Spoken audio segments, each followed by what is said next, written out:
Hello everyone, welcome to my YouTube channel.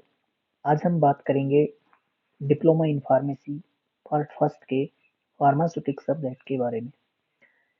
जो भी important topics हैं, शॉर्ट नोट्स हैं, उनके बारे में हम बात करेंगे। सबसे पहले हमारे पास जो टॉपिक है वो है फार्माकोपिया। तो इंट्रोडक्शन टू फार्माकोपिया के नाम से आता है। इसका मतलब होता है फार्माकोपिया क्या है। तो फार्माकोपिया एक स्टैंडर्ड बुक होती है जिसके अंदर मेडिसिन की लिस्ट होती है, ड्रग्स की लिस्ट होती है, मेडिसिनल सब्सटेंसेस की लिस्ट होती है, उनके फॉर्मूले होते हैं, उनको बनाने के तरीके होते हैं। ठीक है। और सभी को उन स्टैंडर्ड्स को फॉलो करना होता है। जो भी most of the developing countries हैं उनके पास में अपना खुद का फार्माकोपिया होता है। इसके अंदर अकॉर्डिंग हम पढ़ें तो फार्माकोपिया ग्रीक वर्ड से मिलकर बना है। जो फार्माकोन उसका मतलब होता है ड्रग एंड पिया मतलब टू मेक, यानी ड्रग को बनाना। ठीक है। फार्माकोपिया एक ऐसी बुक है, book of standards containing A list of drugs. एक बुक है, ठीक है, जिसके अंदर स्टैंडर्ड्स लिखे हैं, स्टैंडर्ड्स हैं containing A list of drugs, medicinal substances, formula for pharmaceutical preparations, यानी फार्मास्यूटिकल प्रिपरेशंस के लिए उसके अंदर फॉर्मूले होते हैं, ड्रग्स की लिस्ट होती है, मेडिसिनल सब्सटेंसेस की लिस्ट होती है। All advanced and developing countries have their own national pharmacopoeia। जो भी एडवांस्ड डेवलपिंग कंट्रीज है उनके पास में अपना खुद का फार्माकोपिया होता है। जिस भी, यानी आपके अब एग्जाम नियर है तो किसी भी कंट्री का अगर फार्माकोपिया आ जाए तो डेफिनेशन आपको सेम लिखनी है, बस चेंजेस कहाँ आते हैं, ईयर्स के अंदर चेंजमेंट करना है, वो आपको कर देना है। अगर हम इंडियन फार्माकोपिया के बारे में बात करें तो इंडियन फार्माकोपिया का जो ओरिजिन है वो कहाँ से ट्रैक होता है, Bengal pharmacopoeia and general concept of medicinal plants 1844 से स्टार्ट होता है। और उसको हम जनरली किस नाम से जानते थे, बंगाल फार्माकोपिया के नाम से। इंडिया फार्माकोपिया का ओरिजिन अगर हम देखें तो बंगाल फार्माकोपिया से होता है, जो कब आया था 1844 के अंदर। लेकिन इंडिपेंडेंस के बाद में जो फार्माकोपिया कमेटी है उसको कॉन्स्टिट्यूट किया गया था 1948 के अंदर। और उन्होंने फार्माकोपिया को बनाया कब, 1955 के अंदर। यानी कमेटी का गठन कब किया गया, 1948 के अंदर गठन किया गया। और उन्होंने फर्स्ट इंडियन फार्माकोपिया को बनाया 1955 के अंदर। फिर उसी का एक सप्लीमेंट पब्लिश हुआ 1960 के अंदर। ठीक है। और इस ये जो फार्माकोपिया था इसके अंदर जो हमारी वेस्टर्न ड्रग थी और जो ट्रेडिशनल ड्रग थी उनको एक ही फार्माकोपिया के अंदर इंक्लूड किया गया था। ठीक है। 1985 के और 1989 एंड 1991 जो ट्रेडिशनल ड्रग्स थी वो इनके अंदर इंक्लूड नहीं की गई थी, उनके लिए एक अलग से फार्माकोपिया बनाया गया था। ठीक है। ये इनकी ईयर्स दी गई हैं, ईयर्स को आप याद कर लीजिए। ठीक है। और नेशनल फॉर्मूलरी के बारे में बताया गया है, फिर ब्रिटिश फार्माकोपिया के बारे में बताया गया है। तो ब्रिटिश फार्माकोपिया है, उसके अंदर monograph on benzoic acid, tartaric acid, camphor, sucrose, lactose, even alkaloids and their salts, while the present tendency is to induce mainly preparation of active principles of pure drugs and synaptic preparations etc। ठीक है। तो generally आपको year याद करनी है, pharmacopoeia के अंदर तो आपको ईयर याद करनी है। ठीक है। डेफिनेशन सबकी सेम रहने वाली है, ईयर याद कर लीजिए कि उसका फर्स्ट एडिशन कब आया, सेकंड एडिशन कब आया, थर्ड एडिशन कब आया। ठीक है। अब हम बात करते हैं पैकेजिंग ऑफ फार्मास्यूटिकल्स। कि फार्मास्यूटिकल्स की पैकेजिंग क्या होती है। फार्मास्यूटिकल्स की पैकेजिंग का मतलब क्या है, पैकेजिंग फार्मास्यूटिकल्स की नहीं हर चीज की होती है। तो मान लीजिए जैसे आप कोई भी जनरल आइटम लेके आते हैं उनकी पैकेजिंग आती है, एक वेल मतलब कि एक तरीके से प्रॉपरली पैक करता है। इसका कारण क्या होता है कि वो एक अच्छा दिखे, ठीक है, उसमें कोई चेंजमेंट ना आए, जैसा हमने बनाया है वैसा ही हमारे जो ग्राहक हैं उन तक पहुंचे। तो packaging is the art, science and technology of preparing goods for transportation and sales. Packaging क्या है? एक आर्ट है, साइंस है और टेक्नोलॉजी है। क्या करने की? गुड्स को प्रिपेयर करने की। किसके लिए? ट्रांसपोर्ट और सेल के लिए। ठीक है, पैकेजिंग के बारे में पता चल रहा है कि पैकेजिंग क्या है। पैकेजिंग आर्ट है, साइंस है, टेक्नोलॉजी है। किसके लिए?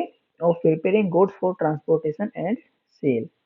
अब हम बात करते हैं टाइप्स ऑफ कंटेनर। कंटेनर का मतलब क्या होता है? जो ड्रग्स को कंटेन करके रखता है, यानी एक तरीके से बर्तन है।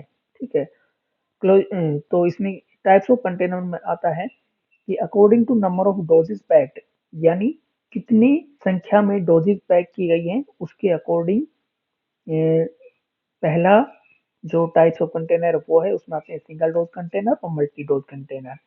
अकॉर्डिंग टू प्रोटेक्शन ऑफर, किस प्रकार की हम प्रोटेक्शन ऑफर करा रहे हैं हमारे ड्रग्स को, तो उसके हिसाब से वेल क्लोज कंटेनर आते हैं, टाइटली क्लोज कंटेनर आते हैं, लाइट रेसिस्टेंट कंटेनर आते हैं। ठीक है। इसके बाद according to the type of material of construction, यानी हमने हमारे कंटेनर को किस मटेरियल से बनाया है, तो उसके हिसाब से कौन कौन से होते हैं? पेपर कंटेनर, ग्लास कंटेनर और प्लास्टिक कंटेनर आते हैं। ठीक है। फिर ये कह रहा है कि ग्लास सबसे ज़्यादा यूज़ किए जाने वाला मटेरियल है, पुराने समय से इसका यूज़ करते आ रहे हैं। अब अगर हम कंटेनर की अगर एक डेफिनेशन लिख रखी है इसमें, तो कंटेनर एक वेसल यानी एक बर्तन है या फिर एक डिवाइस है which can hold the pharmaceutical doses form properly, यानी फार्मास्यूटिकल डोजेज फॉर्म को प्रॉपरली होल्ड करने का काम करता है। An immediate container is that which the drug remain in direct contact the container at all time. Immediate container वो होगा जिसके अंदर दवा है, हमारी जो ड्रग्स है वो डायरेक्टली कॉन्टैक्ट में रहे। और सेकेंडरी कंटेनर वो है जो होल्ड करके रखता है हमारे प्राइमरी कंटेनर को, और जो डायरेक्टली कॉन्टैक्ट नहीं है ड्रग्स के साथ में। क्लोजर की बात करें, क्लोजर एक ढक्कन के बारे में बात करें, क्या क्या होते हैं? कार्टून्स आते हैं, बॉक्सेस आते हैं, ये सभी कंटेनर ही होते हैं। क्वालिटीज ऑफ गुड कंटेनर की, एक अच्छे कंटेनर की क्वालिटी क्या होनी चाहिए? ये स्ट्रॉन्ग होना चाहिए, ट्रांसपोर्टेशन के दौरान इसके अंदर कोई चेंजमेंट नहीं होना चाहिए। ठीक है। हमारी मेडिकामेंट को प्रोटेक्ट करना चाहिए एनवायरमेंटल फैक्टर से, जैसे कि सनलाइट हो गई, एयर हो गई, मॉइस्चर हो गए, इन सब से हमारी ड्रग को प्रोटेक्ट करना चाहिए। और इसका डिज़ाइन इस प्रकार से होना चाहिए कि हम अगर सिंगल डोज का भी विड्रॉ करें उसके अंदर से तो आसानी से निकल जाए। ठीक है। और हमारे प्रिपरेशन के साथ में रिएक्ट नहीं करना चाहिए, सस्ता होना चाहिए, दिखने में अच्छा होना चाहिए। अब बात करते हैं टाइप्स ऑफ ग्लास की, कि कौन कौन से टाइप के ग्लास होते हैं। ग्लास होते हैं soda lime glass, sulphured glass, borosilicate glass, coloured glass. ठीक है। अब सोडा लाइम ग्लास क्या होता है? ये सबसे ज़्यादा कॉमनली यूज किया जाने वाला ग्लास होता है। इसको हम प्रिपेयर करते हैं सिलिका, सोडा एश और लाइमस्टोन से। ठीक है। ये सस्ता होता है, इसका लो मेल्टिंग पॉइंट भी लो होता है और इसको हम आसानी से मोल्ड कर सकते हैं। ठीक है। और जिस भी प्रकार के हमें शेप की जरूरत है उस शेप में हम इसको मोल्ड कर सकते हैं। ठीक है।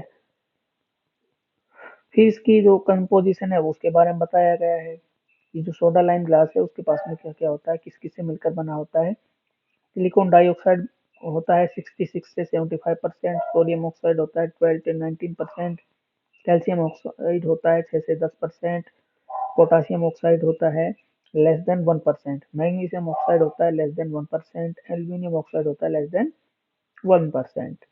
अब इसके बाद में है सल्फर्ड ग्लास, कि ये किससे बनकर मिलकर के बना है? ये सोडा लाइम ग्लास को ट्रीट करते हैं, इसके सरफेस को ट्रीट करते हैं मोइस्ट सल्फेट डाइऑक्साइड, और कितने टेम्परेचर पे? 500 डिग्री टेम्परेचर पे इसको क्या करते हैं? ट्रीट करते हैं। जो एसिडिक गैस है वो न्यूट्रलाइज होता है, इस न्यूट्रलाइज कर देती है इसके सरफेस को, सरफेस एनर्जी को, to produce a layer of sodium sulphate which can be easily remove by washing, और उसको हम आसानी से वहां से हटा सकते हैं वॉशिंग करके। इसके बाद बोरोसिलिकेट ग्लास, बोरोसिलिकेट का आपने नाम सुन रखा है। ये हाईली रेसिस्टेंट ग्लास है जो किससे मिलकर बना होता है? सिलिकॉन डाइऑक्साइड से और along with small portions of metal oxides. ठीक है। ये इनकी कंपोजिशंस हैं, इनके बारे में आप खुद पढ़ सकते हैं आसानी से। ठीक है। अब हम बात करते हैं एडवांटेज ऑफ ग्लास कंटेनर्स कि ग्लास कंटेनर की एडवांटेज क्या है। ठीक है, ये क्या कह रहा है कि इसकी एडवांटेज ये है कि वो केमिकली इनर्ट होते हैं। ठीक है, और अलग अलग रेंज में जो प्रिपरेशंस होती हैं उनके लिए हम इनका यूज कर सकते हैं। ठीक है, वो रिजिड होते हैं। ठीक है, और उनको handling and high speed production lines पे भी उनका हम यूज कर सकते हैं, मजबूत होते हैं। वो क्या प्रोवाइड करते हैं, प्रोटेक्शन प्रोवाइड करते हैं हमारे कंटेंट को क्या होने से, कंटामिनेशन होने से, और एनवायरमेंटल फैक्टर्स जैसे कि हीट, एयर, मॉइस्चर, इनसे भी हमें हमारे प्रोडक्ट को बचा के रखते हैं। एम्बर कलर का जो ग्लास होता है वो हमारी प्रिपरेशंस को लाइट से बचाता है। एम्बर कलर का आपने नाम सुन रखा होगा। एम्बर कलर का जो ग्लास होता है वो हमारी लाइट सेंसिटिव ड्रग्स हैं या फिर लाइट सेंसिटिव मटेरियल्स हैं उनको बताता है। और इनको हम अलग अलग शेप्स के अंदर ढाल सकते हैं, अलग अलग साइज के अंदर मोल्ड कर सकते हैं। और सबसे मेन बात है, जो ग्लास है वो अलग अलग कंपोजिशन में अवेलेबल होता है। मान लीजिए सोडा लाइम ग्लास है, वो किसी के साथ सुटेबल नहीं बैठ रहा तो हम उसकी जगह मान लीजिए बोरोसिलिकेट ग्लास ले लिया। यानी कहने का मतलब ये है कि ग्लास की जो कंपोजिशन है वो अलग अलग वेरी करती है, तो इस कारण से हम उनको डिफरेंट डिफरेंट प्रिपरेशंस के हिसाब से यूज कर सकते हैं। सस्ते होते हैं और आसानी से हम उनको क्लीन कर सकते हैं। इसके बाद में प्लास्टिक्स। प्लास्टिक भी एक इम्पोर्टेंट मटेरियल है कंटेनर बनाने के लिए। ठीक है, प्लास्टिक भी एक इम्पोर्टेंट मटेरियल है कंटेनर बनाने के लिए। ठीक है, plastic are a group of synthetic polymers of high molecular weight. Plastic क्या है, are a group of synthetic polymer का ग्रुप है जिनका मोलिकुलर वेट ज्यादा होता है। These are usually rigid in their final form and can be molded। जो प्लास्टिक है वो उनके फाइनल फॉर्म में रिजिड होते हैं, उनको मोल्ड कर सकते हैं, कंप्रेस कर सकते हैं। ठीक है, और अलग अलग फॉर्म के अंदर हम उनको बना सकते हैं। Plastics are good thermal and electrical insulators and usually have a density between 0.9 and 1.5। ठीक है, गुड क्या है, थर्मल एंड इलेक्ट्रिक इंसुलेटर हैं ये। Generally these are highly resistant to attack by an organic reagent. ठीक है, और ये रेसिस्टेंस है, बचाते हैं किससे, कोई अटैक ऑर्गेनिक रिएजेंट का अटैक उससे बचाते हैं। बट आर सॉफ्ट एंड और डिजोल्व बाय ऑर्गेनिक सॉल्वेंट। इन ऑर्गेनिक सॉल्वेंट से तो बचाते हैं लेकिन ऑर्गेनिक सॉल्वेंट से ये डिजोल्व हो सकते हैं। प्लास्टिक्स को हम दो ग्रुप के अंदर बांटते हैं, थर्मोप्लास्टिक और थर्मोसेटिंग प्लास्टिक। थर्मोप्लास्टिक क्या होते हैं, these type of plastics are normally rigid at room temperature but soft on to a viscous fluid on heating and gain hard on cooling। ये कह रहा है जो थर्मोप्लास्टिक हैं वो रूम टेम्परेचर पे रिजिड होते हैं लेकिन अगर हम उनको हीट करते हैं तो ये विस्कस फ्लूइड के अंदर बदल जाते हैं और दोबारा से हार्ड हो जाते हैं जब हम इनको कूल कर देते हैं तो। ठीक है, इन प्लास्टिक्स को हम रीमेल्ट कर सकते हैं और रीप्रोसीड कर सकते हैं, दोबारा इनको बना सकते हैं। एग्जाम्पल कौन कौन से होते हैं थर्मोप्लास्टिक के, पॉलीइथाइलिन, पॉलीविनाइल क्लोराइड, पॉलीप्रोपाइल पाइलिन। ठीक है, इसके बाद है थर्मोसेटिंग प्लास्टिक्स। थर्मोसेटिंग प्लास्टिक्स क्या होते हैं, these plastics are usually hard and brittle at room temperature। ये हार्ड होते हैं और ब्रिटल होते हैं रूम टेम्परेचर पर and can not be remelt to proceed. यानी इनको हम रीमेल्ट नहीं कर सकते। ठीक है, अगर हम इनको रीमेल्ट करते हैं तो ये डिकम्पोज हो जाते हैं, खराब हो जाते हैं। ठीक है, इनके एग्जाम्पल हैं urea formaldehyde, phenol formaldehyde and melamine formaldehyde. अब इसके बाद हम बात करते हैं चैप्टर थर्ड। इसमें क्या आता है, फार्मास्यूटिकल एड।